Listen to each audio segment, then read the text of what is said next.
Today's video was sponsored by Pop Culture Zone Pressing Services. If you need your comic books pressed, I personally vouch for Pop Culture Zone as being one of the best professional companies in the game, offering hands down the lowest prices out there. Services start at only $9.99, and every order placed will receive free fast track turnaround times. Even though I press comics for my personal collection, whenever I need a professional press for my key comics, I send them off to Pop Culture Zone, and every single book that I've received back, every single one, has had results that have exceeded my expectations, and I am sure that they will exceed your expectations as well. Make sure you go check the link in the description below to head over to their website, popculturezone.com, for complete details on services and how to begin your order. Because quite honestly, Jeff, and you and I have talked about this a lot in the top 10, and I thought I usually enjoy when there's new characters introduced in comic books and they get hyped up and they sell, no matter the price, no matter if the price is that maybe they're selling for 10 or 15 or what, just knowing that they're moving, and it doesn't have to do necessarily with movie hype or spec or anything like that. I dig that, but what I think is going on, I actually think is something that we're seeing throughout the hobby, and not just with new books. And I think there's two things going on. There's two things going on. One of them is emotional reactivity. So basically, we become flooded with so much intense emotion of this desire that we almost, it's like an aroused, we're getting aroused, and we become crippled by our impulsion. Okay, which is, what does this sound like? It sounds like addiction, right? The second thing, and it correlates with the emotional reactivity, and that's hypervigilance. So, hypervigilance is often correlated to like trauma, and anxieties and these kind of negative things where you take this fight or flight mentality. And I feel that FOMO, and Jeff and I before I've talked about, FOMO isn't inherently bad. I think there's good FOMO. I think it could be fun, but I think FOMO it becomes so healthy that it becomes a form of hypervigilance, and we put ourselves in this fight or flight scenario and access our fears of missing out to be like a threat to what drives us, similar to an addict fiending for their next fix. So it's like anything getting in our way, we become hypervigilant of it, and the fight or flight is like, back up, off, that's mine, and I need it. So similar, I mean, look, as an addict, and I'm not making light of drug, addicts and all that, because that's hit home personally for me. But you can have the dope man selling pounds of dope, right? But I guarantee you, if a fiend is coming up and wanting, all they want is that next hit. But if somebody is getting in the way of their next hit, maybe it's just because there's a line. I don't know if you've ever seen a line for the dope man, but just hypothetical here. Bear with me. I mean, play along, folks. Maybe there's just two people talking to the dope man, and that fiend, and he's like, I need my hit. Get out of my way. It's like, I need it, because it's that fight or flight. You don't see anything else other than your emotional reactivity to what it is that you desire. And it becomes completely reactionary. And we are almost not consciously, physically in the present moment in our bodies. And I do feel this is becoming very, very problematic. And I talked about this recently as well, where we don't allow demand to catch up with supply. Meaning, usually, if we truly demanded something, and we're in our right minds, we understand what it is that we want that's on the market. We gauge the market, and that allows us to make an autonomous, conscious decision to say, I'm willing to purchase this, or I want this at this set price. And we cap it. we cap it. Or there might be a little bit of wiggle room. That's what happens in auctions, even if we're not FOMOing out. You know, you may go a little bit higher, whatever. But we don't let that happen. And like I said earlier, how do we not, what's the scenario of us not letting that happen? Well, you're up watching WandaVision at 12 a.m. and White Vision.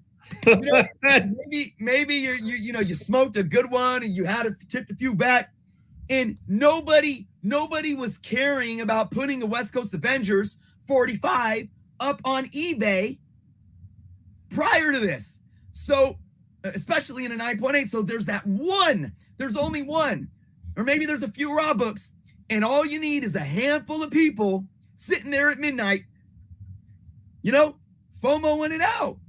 Emotional reactivity, right? And then this hypervigilant comes. I need it. And when that clock ticks down to those final 5 seconds, you know how eBay is. It's, you can put in your high bid manually, but then they also have the button like that automatically updates. So like if the bid is 10, you have a $12 button. And if you hit 12, it automatically goes up to 14. So literally 5 seconds, somebody can sit there like, because they want it so bad, and oh shit, that $12 is now $150 for that West Coast 45, man. So I'll just sum it up like this, man. I mean, I usually am very optimistic, and I see the positives with comic books. I like when money comes into comic books because it makes the overall market healthy. That's why I say variants aren't ruining the hobby. Let people pay $200 for that 1 in 50, like whatever.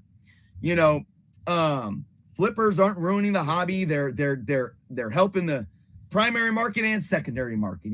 It all is what it is. But I have to take a stand this year and continue the context of how it is imperative that we get our behavior in check, because this is the one thing that I feel can cripple the market. That's it. It's not, I mean, it's not anything else. It's when we get so outside of ourselves and we aren't realizing what we're doing, and the FOMO becomes such an addiction. It's very concerning.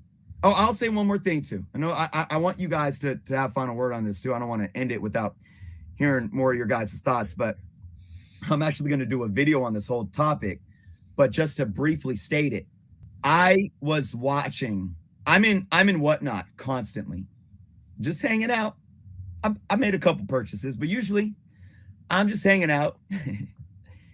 And one, I don't know. I tell you, there is so much misinformation in Whatnot sales. So much misinformation. But that's another topic. Somebody paid over $300 for a CBCS 9.8 back issue dollar bin $2-3 modern book in an auction. Now, to this buyer's, whatever, the seller did hype it up with some misleading information. But still, I'm seeing so much. And that's why, Bronze Age, that's why I was like, I think this theme is definitely still present across the board with a lot of different, types of comic books, whether it's era or, price point or anything. I am concerned. I am very, very concerned with how we are approaching our FOMO. I haven't, I can relate to this, right? It's been, I've come to realize I have dealt with anxiety, depression my whole life, and anxiety has come into play a lot of the times. And I can look back in a lot of situations where anxiety has taken over. And I want to give you guys one story as an example. And this is, God, I don't remember what year it was, but it was G.I. Joe number 50. I was so hyped as a kid to get G.I. Joe number 50. I called Walden Books in the Concord Mall within an hour, probably 6 or 7 times to make sure that they still had it there. Because I was taking a trip with my parents to the bookstore. I did not want to miss getting G.I. Joe number 50. It was like in my head, right? Front of mind. I had to get it no matter what. And I see these things today, and I can relate that anxiety to that FOMO. That's even more kind of enhanced with all the social media, with all of the tools that we have in hand, all of the blogs, all of the people on YouTube hyping things up. And it's kind of blown it completely up. Mm-hmm. And people like, me as that kid having to deal with something like that now, it would have been like, oh my God, Walden Books would have blocked my number, So fair assessment, man, for sure. You got to get that first Zorana, man. I mean, that's a big deal. I was dead set. I had to get that book, and I tell we got to get to Walden Books before it sells out. And I got there. There's probably 30 issues there, 30 copies there. But it was just like, I just remember what I'm trying to convey here is my mindset with that, right? Even though I was a kid, it still it exemplifies the FOMO before that was even called FOMO, the anxiety that relates to that, right?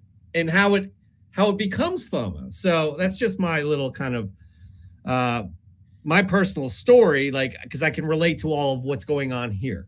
I don't fall into that now. I know how to kind of deal with that, but I can see, I understand it. Yeah, 100%. I mean, so for me, my angle on this is it's important to remember that as fans, we get excited. Yeah. And if some people are in comic collecting just for profit or those kinds of things or investment. That's fine if that's what they're into. But most of us are fans too. Yep. And when you're a fan, that's all baked in, that excitement. Mm-hmm. But if you're not careful, it can get unchecked. Yep. And that's where you really got to be careful in this whole, the great point about social media, people posting their hauls on Instagram, and then comparing themselves to others and what that person has in their collection, and watching, like Chris's point, like there's only so many books on eBay at a time. When that issue hits, and you go off and you try to grab the last one you can find, they're all getting snatched up. Even with the new books that happens, get that last copy of Black Panther 3 that's out on auction right now or whatever it is. That's a real potential issue for people, especially when, you brought it up too, Jeff. A lot of people that are collectors, tons of people I talk to, myself included, have had problems with anxiety, depression, or manic depressive bipolar. I'm not sure what the current kind of correct way to look at that is right now, but people that get in these buying sprees, like I'm going to buy this to make myself feel more whole or more complete. That's a real problem. And you have to separate those two things as a fan. And that's why I recommend like making a list of things like, these are the books I care about. And already what that list is, that kind of stuff.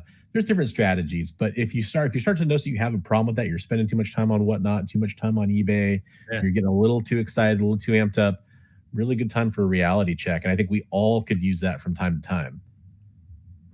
Well, that's Absolutely. Well said. Really well said. It's like kind of checking yourself, right? Because at some point it gets unhealthy.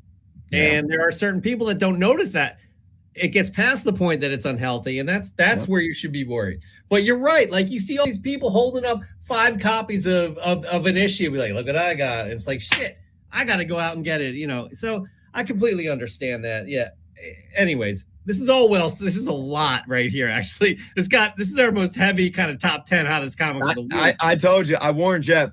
I do want to say too, though, and to Bronze Age's point, like this is serious. I mean, it's serious. I'm not mocking it or making any light of it. This is serious.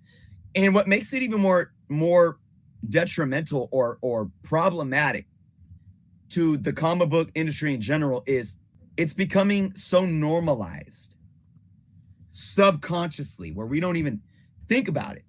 This is a cultural issue at this point.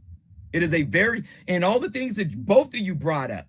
I mean, mental illness is a cultural issue, status, social status is a cultural issue, fitting in, all these things.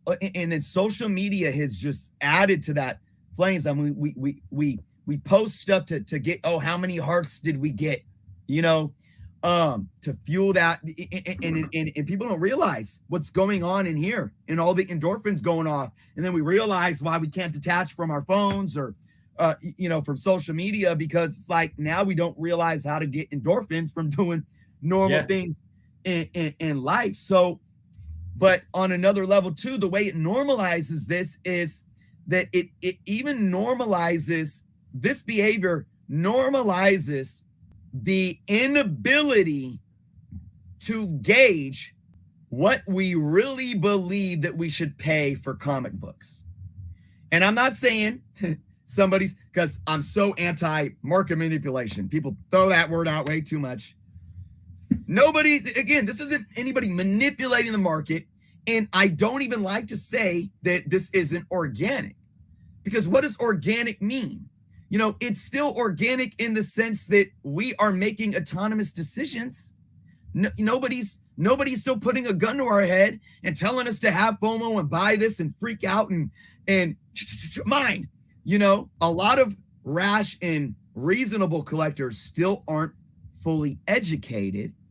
Maybe they watch YouTubers and they're trying to be, they're not FOMOing out, or they're not, reactionary, but maybe they're just, I'm listening to this guy and he's saying that this book is increasing by this much or whatever. And, people misunderstand what scarcity means or rarity means. And then they go into their buying decision and they're thinking that they understand the data, and they're thinking that looking at the last high sale is appropriate thing to do when you're budgeting to invest or collect comic books. And then they pay these high prices and they're not even FOMOing. And again, so at the end of the day, there's so many areas and factors of how this is very troubling and unsettling for me. Like I said, I'm gonna be talking about this all year long. Only time will tell to see if we can see some changes one way or the other. I don't know.